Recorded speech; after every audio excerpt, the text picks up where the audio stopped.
Hello and नमस्कार मेरो नयाँ मिनी भ्लगमा साथीहरू। आज चाहिँ हामीहरू बर्थडे सरप्राइज दिन फेरि पनि जान आँट्दैछौँ। मेरो कान्छी सालीको आज बर्थडे, त्यही भएर हामीहरू चाहिँ घरबाट निस्किन लागेको। अब घरबाट तालासाला लाएर हामीहरू चाहिँ जान आँटेको। मेरो अर्को साली चाहिँ हिजै आएको थियो अनि हामी सबैजना सँगै जाने भनेर चाहिँ घरबाट निस्किन आँट्यौँ र म चाहिँ गाडी स्टार्ट गर्न लागेँ। मेरो बुढी चाहिँ पछाडिबाट ह्यान्डसम भएर हिँड्यो मेरो बुढा भन्दै जिस्काउँदै थियो। त्यसमा मैले सानले चस्मा लगाइदिइहालेँ साथीहरू। गाडी रिभर्स गरेर बाहिर निकालेँ। हामीहरू घरबाट लाग्यौँ साथीहरू र बाटोमा हामी गफ गर्दै गर्दै गयौँ, कसो गर्ने के गर्ने कहाँ जाने भनेर गफ गर्दै गयौँ।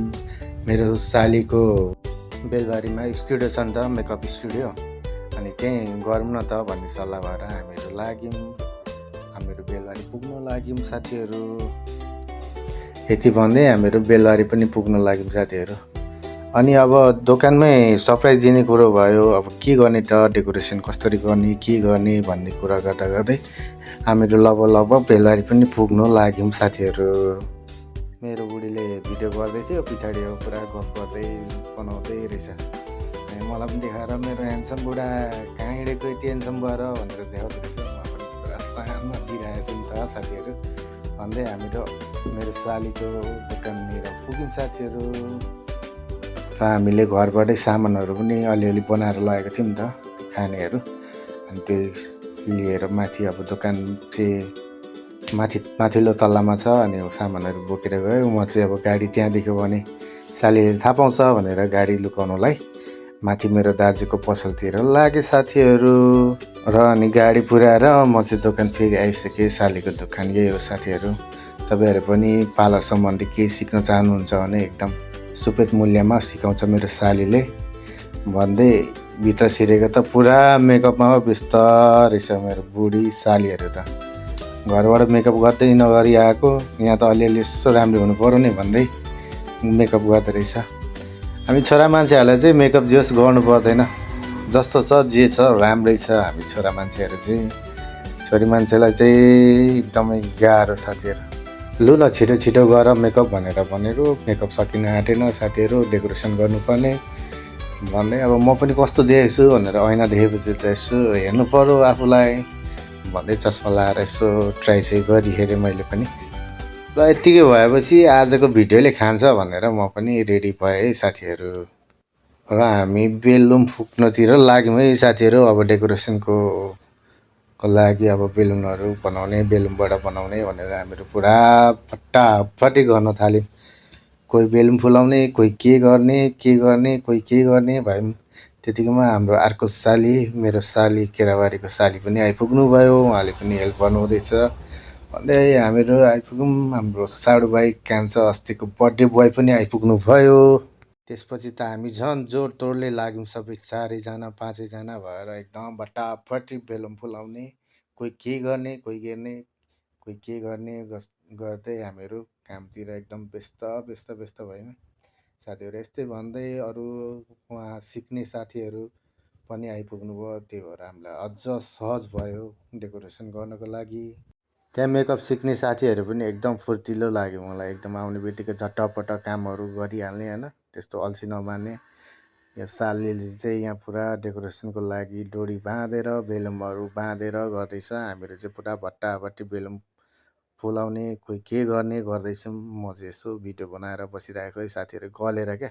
बेलुन फुक्दा पुरा च्यापु दुखेर म चाहिँ एकछिन रेस्ट गर्छु भनेर हावा खाँदै, पुरा गर्मी पनि थियो नि त आज, पानी परेन आज, पुरा टन्टलापुर घाम लागिरहेको थियो। अनि गर्मीले गर्दा पनि रेस्ट गर्नु पऱ्यो भनेको, कहाँ रेस्ट गर्नु दिन्छ सालीहरूले, उठाइहाल्यो नि यहाँ लु लु लु लु लु लु यहाँ बेलुनहरू अड्काउने, लु आइडिया भन्दै भन। अनि म चाहिँ बेलुन अड्काउनुतिर लागेँ साथीहरू। यो चाहिँ हाम्रो फाइनल लुक, कस्तो के भएको छ कमेन्ट गरिदिनु होला साथीहरू। सबैजना मिलेर हामीले यतिसम्म चाहिँ गऱ्यौँ साथीहरू। कस्तो भएको छ कमेन्ट गरिदिनु है साथीहरू। यति भन्दै हामी काम सकेर अब बस्नतिर लाग्यौँ। साली चाहिँ के भन्दै थियो मलाई चाहिँ अब पुरा भिडियो बनाउनुतिरै व्यस्त भएर अलिकति इग्नोर गरिदिएँ उसको कुरा। साली चाहिँ फेरि रिसाएर हेर्नु न र अनि म चाहिँ कस्तो देखेको छु भिडियोमा भनेर यसो ट्राई हानेको। यहाँ लाइट पनि राम्रो राखेको रहेछ क्या सालीले। अनि हेरेर बनाएँ साथीहरू। अब चाहिँ हामीहरू पुरा सालीको प्रतीक्षामा बसिरहेको छौँ। कोही मोबाइल हेर्ने, कोही मेकअप गर्ने, कोही राम्री हुने, त्यस्तै गरेर बसिरहेको थियौँ। अब टाइम पास त गर्नुपऱ्यो साथीहरू, काम सकिगयो। तर जे होस् सालीकोमा सिक्ने मेकअप आर्टिस्ट नयाँ साथीहरू पनि एकदम मिलनसार, एकदम राम्रो लाग्यो मलाई चाहिँ। जस काममा पनि हेल्पफुल, उहाँहरूले गर्दा एकदम फास्ट भयो। र सकेर हामीहरू चाहिँ यहाँ नाचगान पनि हुँदैछ घरिघरि। सालीहरू पुरा नाचेर डान्स गर्दैछ, कोही टिकटक बनाउँदैछ। त्यसरी नै एकछिन प्रतीक्षा गऱ्यौँ। र तपाईँहरू पनि यहाँ सिक्न चाहनुहुन्छ भने चाहिँ एकदम सुपथ मूल्यमा सिकाउँछ है मेरो सालीले। एड जस्तै पनि भनौँ यो, अब होइन, राम्रो कुराले त राम्रै भन्नु पऱ्यो नि त। सालीले जस राम्रो सिकाउँछ यहाँ।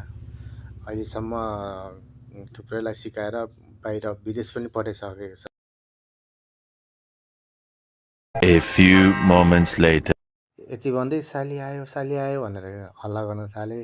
सालीले मुनिबाट त्यो अब सटर लगाएको छ नि त, मुनिबाट बा हेर्ने हो कि सरप्राइज, फेरि सरप्राइज रहँदैन भनेर हामीहरू चाहिँ पुरा ट्राई गर्दै थियौँ क्या। मेरो बुढी चाहिँ पुरा निहुरी देखिन्छ कि देखिँदैन भन्दै हेरिरहेको थियो। ठ्याक्क साली नानी पनि आयो। A few moments later.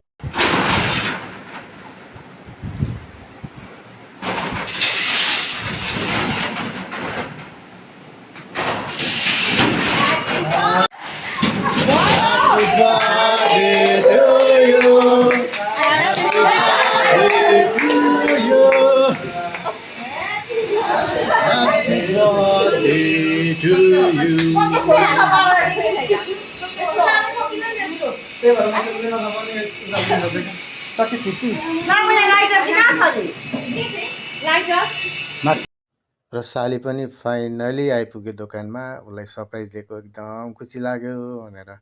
Mask खोल न हौ साल नानी भनेको, कहाँ खोल्नु, लाज लाग्छ मलाई, भिडियो नबनाउनु न भन्दै थियो। र पनि हामी भिडियो बनाउनु छोड्दिनौँ। भिडियो बनाउनु त छोड्नु भएन नि होइन साथीहरू। साथीहरूलाई त यसो देखाउनु पऱ्यो नि त के हुँदैछ, माहौल कस्तो छ, के छ भनेर। अनि सालीलाई अब केक काट्नु लु छिटो छिटो, हामीहरू त केक काटेर खाइएर गइहाल्छौँ भनेको। आएपछि कहाँ हुन्छ भनेर कराउनु थाल्यो सालीले। लु छिटो छिटो गर नि त भनेको। पुरा अब मेकअप गर्नु पो बस्यो हो। राम्री त हुनु पर्ने हो भेना, कस्तो यत्तिकै काट्नु केक भनेर मेकअप गर्न थाल्यो। हामीहरू चाहिँ फेरि एकछिन वेटिङमा गफ गर्दै बसिराख्यौँ। माइली सालीले चाहिँ उसको कपाल तानिदिँदैछ, कान्छी साली मेकअपमा। म चाहिँ यसो टाइम पास गर्नु पऱ्यो भनेर यहाँ छिस पारेको। साली छिटो गर, छिटो ढिलो भइसक्यो भनेको। बल्ल बल्ल बल्ल मेकअप गरेर उहाँको चाहिँ अब फाइनल लुक अरे कस्तो देखेको छ कमेन्ट गरिदिनु होला साथी। मेरो साली, कान्छी सालीलाई कस्तो देखिएको छ भनिदिनु होला है साथीहरू। र हामीहरू अब चाहिँ केक काट्नु एकदम तयारी अवस्थामा छौँ साथीहरू। केक काट है छिटो छिटो, यहाँ भोक लागिसक्यो भनेको। एकछिन न बिना फोटो खिच्नु पऱ्यो, भिडियो बनाउनु पऱ्यो भनेर पुरा व्यस्त उज्यो हो। ओके छ त भनेर लु काट है छिटो भनेको। बत्ती बालेर टक्क गर्न थाल्यो। अब चाहिँ स्टार्ट हुनु थाल्यो है साथीहरू। बर्थडे केक काट्नको लागि एकदम तयारी अवस्थामा।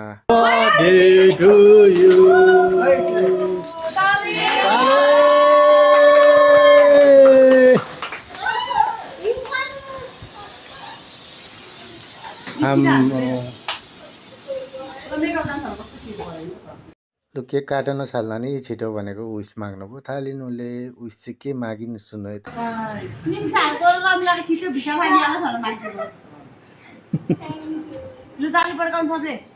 Happy birthday to you. Happy birthday to you. Happy birthday dear Sally. Happy birthday to you.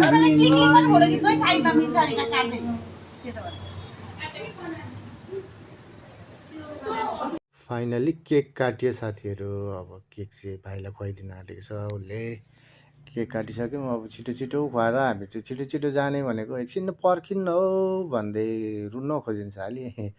अनि हामीहरू चाहिँ रोएर बस्यौँ। अब केक यता खुवाउने उता खुवाउने भयो साथीहरू। अब हामी चाहिँ एकछिनमा खान्छौँ साथीहरू। दिदी बहिनीको कुरा चाहिँ एउटै हुँदो रहेछ।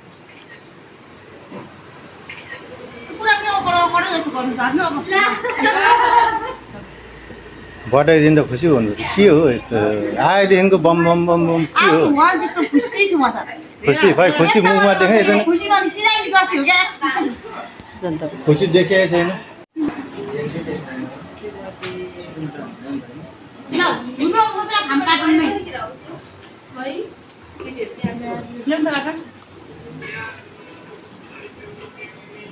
खाना जन्मेको हो खाऊ भनेर केपी बाको डाइलेक्ट हालिदिनु पऱ्यो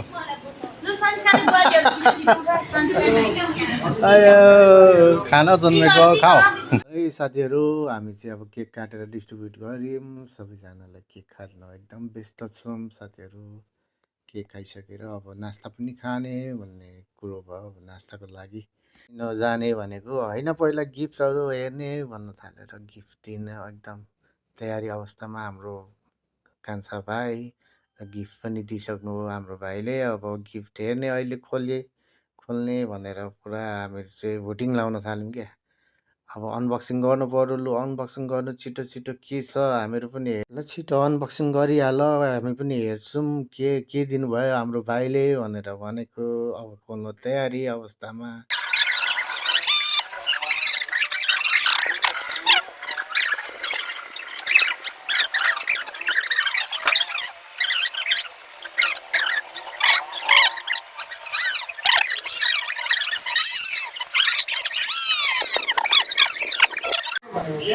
ल हाम्रो यो 4 जनाको तर्फबाट है यो चाहिँ अनबक्सिङ गरिन यो चाहिँ अब सनिसा फेन्स देखिहाल्नु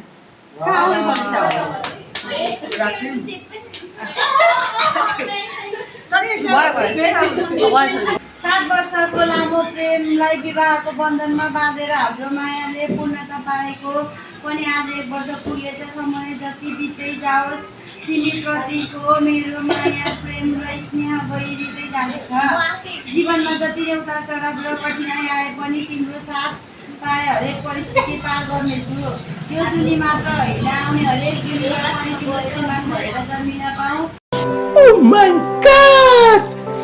Wow!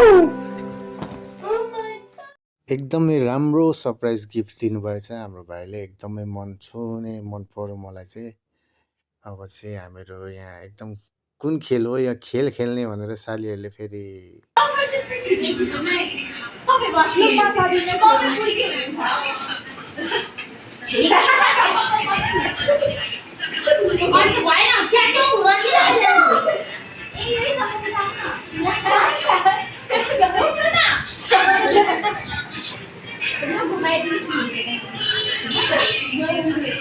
यो चाहिँ कुन खेल हो साथीहरू मैले चाहिँ एकदम बुझ्नै सकिनँ कि तपाईँहरूलाई थाहा छ भने कमेन्ट गरिदिनु होला है साथीहरू मैले चाहिँ केही बुझिनँ यो प्लास्टिकभित्र छिरेको छन् नाचेको छन् के गरे हो बुझिनँ कोही कुदाउने कोही डोर्याउने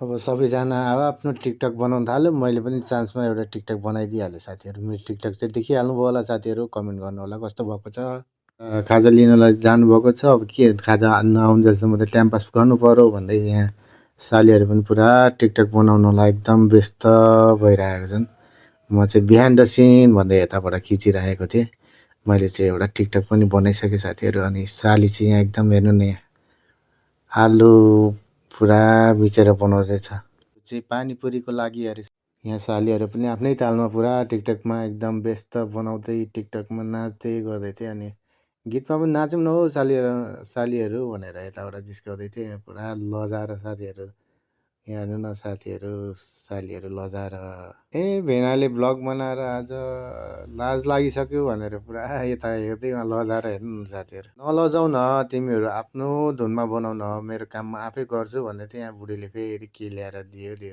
के दिएको भनेको केही होइन भनेर भन्नु भरे घरमा आएर हेर्छु भनेर त्यतिकै राखेँ साथीहरू म चाहिँ अनि सालीहरूले टिकटक बनाएकै हेर्दै बसिरहेको थिएँ अब खाजा आउनु एकछिन टाइम लाग्छ भनेर खाजा पनि हाम्रो लगभग आइसक्यो साथीहरू। अब खाजाहरू रेडी गर्दैछ सालीहरूले। म चाहिँ भिडियो बनाउँदै बसिरहेको थिएँ। यहाँ साली नाच्नु छोडेको छैन, टिकटक बनाउनु छोडेको छैन। अनि म चाहिँ भिडियो बनाइदिँदै बसिरहेको थिएँ साथीहरू। यति भन्दै हाम्रो खाजा पनि फाइनली आइपुग्यो र साथीहरू यहाँ भाग लाउँदैछ। सालीहरूले चाहिँ पुरा कतिजना छौँ भन्दै उहाँ बाँड्दै थाल निकाल्दै राख्दै गर्दैछ साथीहरू। र अनि यहाँ पर बस्नुभएको सालीको चाहिँ आज एकादशी व्रत रहेछ। उहाँलाई चाहिँ हामीले घरबाटै पपकर्न मकैको फुल बनाएर ल्याइदिएको थियौँ। उहाँ चाहिँ त्यो मात्रै खानुभयो, हामी चाहिँ यस्तो खायौँ।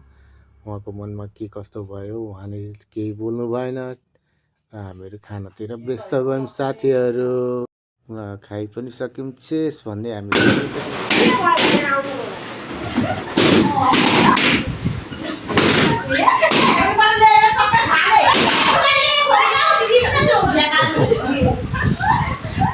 हामी त खाइ पनि सकेको थिएनौँ। सालीहरू त खायो अरे बेलुङ बडाङ र बुडुङ फुटाउँदै पो रहेछ। हामी त के पड्किन्छ डाङडाँड डुङडुङ गर्दै भनेर त सालीहरू त पुरा अघिको बेलुङमा त बुडाङ बुडुङ फुड्काएर पुरा रमाइलो पो गर्दै रहेछ।